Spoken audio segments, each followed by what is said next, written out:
So I've come to Manchester after the terrorist attack last night, and I've started to scratch beneath the surface to find out what problems there are in this city. And I've ended up here, outside this mosque. There's a history of extremism with this mosque.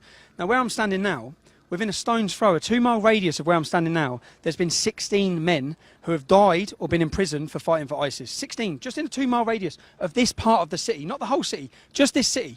One city across the UK. When you start going into the history and the problems embedded in this area, we've seen a terrorist in 2003 called Burgos. Burgos stabbed a police officer, murdered a police officer in a counter-terrorism raid. I was in jail with him in 2012. He's in control of the prison. He's the main man. So all the people thinking there's a solution to send these men into prison, into normal prisons with car thieves or house burglars, they're running the joint. They're in there living a complete halal life, recruiting and radicalising more and more people. It's not solving our problem. We've seen Andy Burnham, who's the MP for this area.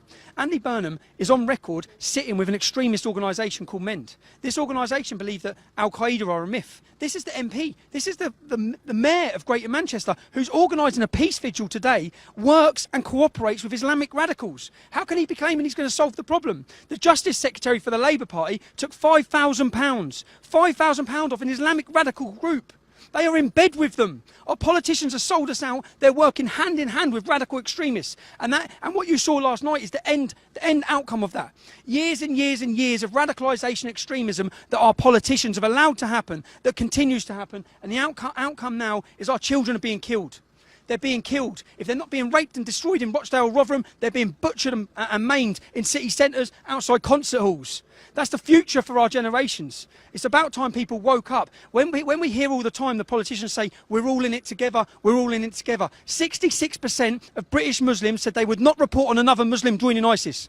Why is that? Because the Quran says that if they side with a non-Muslim, they will end up in hell. It comes back to the ideology again. It comes back to the ideology. You have over 100,000 British Muslims who have said that suicide bombing is justified. The actions you saw last night, we have 100,000 people who think it's justified. That's 100,000 people who need to leave our country. That's 100,000 people enemies. When you see these communities and you see these houses, you think this is a British community, or you might have British Muslims. They are enemy combatants in these houses. In these houses are enemy combatants who want to kill you, maim you and destroy you. They want to destroy our way of life. And that's it. And that is not at any point. Again, I'm standing next to a Muslim now who's just stood and said how outraged he is by this same situation, how disgusted he is. So people are, but that is the problem is Islamic ideology, it's Islamic scripture. That is what, I've stood in the town centre today and I've listened to journalist after journalist after journalist. Not one of them has mentioned the word Islam. Not one of them. The justification and the reason that why this attack has happened, not one of them will even mention why it's happened. Not one of them said it, not one. The M word and the I word. That's it. No one's dare say it. Now that's why we've come up here. I've come up here. People have lost their children.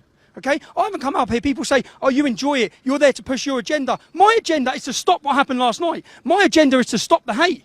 I'm not enjoy this. People say, oh, you're getting your benefit out of it. What benefit do I get out of this? You see the terrorists who killed them people last night? They want to kill me. They want to kill my family. They want to kill my wife. I live with that. I don't enjoy it. I don't get anything out of it. But the reality is, if we want to stop what happened last night and we want to really get to grips with it, we've got to start identifying why it's happening.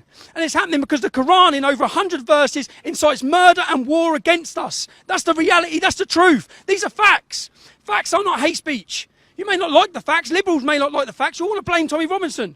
You want to take it out on us. Like it's my fault. Like I wrote the Quran. Like I incited all these Muslims to join ISIS. We need to wake up to the threat we face. What's happened in Manchester is going to happen again across our country because our politicians are willful, saying we're all holding hands and community cohesion and diversity. No, it's not. It's not working. It will not work.